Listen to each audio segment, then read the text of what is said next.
Hi friends, welcome to our channel. ఈ రోజు అందరికీ ఫేవరెట్ అయిన మన బ్రహ్మానందం గారి మూవీ అదేనండి, బ్రహ్మ ఆనందం మూవీ రివ్యూతో మీ ముందుకు వచ్చా. మూవీలో మాత్రం అందరి యాక్టింగ్ సూపర్ గా అనిపించింది. ఫిబ్రవరి 14th బ్రహ్మానందం గారి మూవీ థియేటర్స్ లో రిలీజ్ అయింది. మన బ్రహ్మానందం గారి మూవీ అంటే ఎవరికి ఇష్టం ఉండదు చెప్పండి. Full entertainer movie, comedy movie ఇది. అయితే ఇందులో బ్రహ్మానందం గారు తాతగా యాక్టింగ్ చేశారు, వాళ్ళ అబ్బాయి మనవడిగా యాక్టింగ్ చేశారు.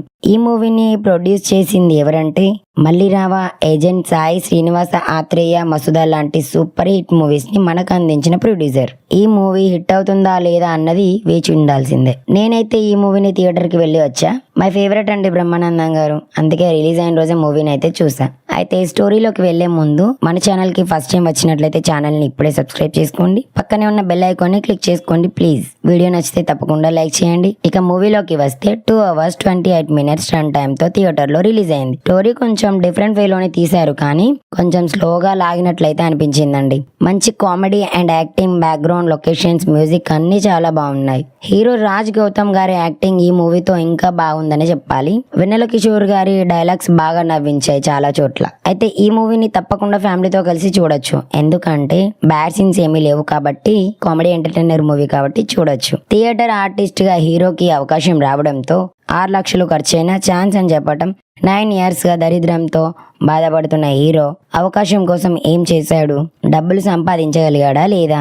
అప్పుడు తన తాత అయిన మూర్తి గారు వచ్చి ఏం చెప్పాడు తనకి? చివరికి ఏం జరుగుతుంది అన్నది ఈ మూవీ స్టోరీగా ముందుకు సాగుతుంది. మూవీ అంతా న్యాచురల్ గా, సినిమాటోగ్రఫీ అయితే సూపర్ గా అనిపిస్తుంది. సెకండ్ హాఫ్ లో బీట్ సాంగ్ సూపర్ గా ఉంది. వెన్నెల కిషోర్ అండ్ రాజ్ గౌతమ్ గారి కామెడీ అయితే బాగా ఎంటర్టైన్ చేస్తుంది చాలా చోట్ల. రాజ్ గౌతమ్ కి మాత్రం ఇది బెస్ట్ మూవీ అని చెప్పాలి. మూవీలో కొన్ని సీరియస్ ఇష్యూస్ గురించి డిస్కషన్ చేస్తారు. మరి ఆ పాయింట్ ని ఎలా ప్రజెంట్ చేశారన్నది పక్కన పెడితే ఆ పాయింట్ ని మాత్రం మెచ్చుకోవాలి, అంత బాగుంది. మూవీలో అయితే బ్రహ్మానందం అండ్ రాజ్ గౌతమ్ గారు పక్కనే కనిపించే సీన్స్ బాగా అనిపించాయి. ఫస్ట్ హాఫ్ అంతా ఒక ఫ్లో లో బాగానే వెళ్ళింది, కానీ సెకండ్ హాఫ్ నుండి సినిమా చాలా ఇష్యూస్ గా కనిపించాయి. కామెడీ కూడా అంతగా ఏం అనిపించలేదు సెకండ్ హాఫ్ లో. ఫస్ట్ హాఫ్ లో అయితే కామెడీ చాలా బాగుంది, బాగా ప్రెజెంట్ చేశారు. మరి రాజ్ గౌతమ్ గారి తాత అంటే మూర్తి గారు ఆస్తి కోసం పెట్టిన కండిషన్స్ ని హీరో ఎలా ఎదుర్కొంటాడు అన్నది మూవీ చూసి తెలుసుకోవాల్సిందే. వెన్నెల కిషోర్, బ్రహ్మానందం, రాజ్ గౌతమ్ మెయిన్ హైలైటింగ్ పాత్రలుగా కామెడీ అయితే ప్రెజెంట్ చేశారు. కానీ కామెడీకి కొన్ని చోట్ల కొంచెం సంబంధం లేని విధంగా అక్కడక్కడ అనిపిస్తుంది.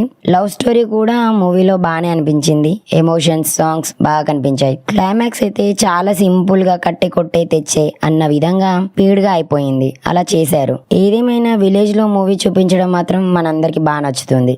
కొన్ని మైనస్లు ఉన్నా ప్లస్లు కూడా అంతే ఉన్నాయి కాబట్టి మనం కంపల్సరీ మూవీని ఎంకరేజ్ చేయాలండి. తాత మనవడి మధ్య సన్నివేశాలు కామెడీని చాలా చోట్ల ప్రెజెంట్ చేస్తాయి. నేనైతే ఈ మూవీకి 100కి 70 మార్క్స్ ఇస్తా. తప్పకుండా మరి మీరేమనుకుంటున్నారో మూవీ చూసాక కామెంట్ లో తప్పకుండా షేర్ చేయండి. వీడియో నచ్చితే లైక్ చేయండి, ఛానల్ ని సబ్స్క్రైబ్ చేసుకోండి ప్లీజ్. మరిన్ని న్యూ మూవీ రివ్యూస్ తో మళ్ళీ కలుద్దాం. Thanks for watching.